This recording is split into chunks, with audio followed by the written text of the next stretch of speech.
Christians narrow-minded?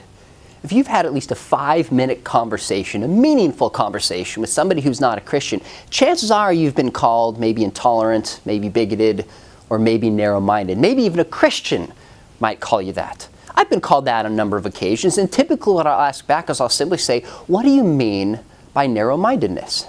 And I had a fellow say to me, he said, well, narrow-mindedness is when you think you're right and others are wrong, that you're not open to opinions different than your own.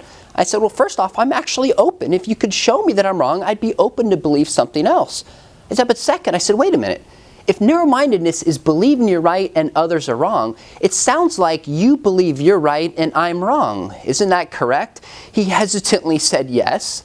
I said, so why, if believing you're right and others wrong gets me labeled narrow-minded and yet you get a pass? And I think to his credit, he honestly saw the inconsistency. You see, the reality is that everybody is narrow-minded. Everybody with beliefs is narrow-minded. Atheists are narrow-minded. Buddhists are narrow-minded. Hindus are narrow-minded. Agnostics are narrow-minded. I don't fault them for that because the nature of truth is to be exclusive and to be narrow.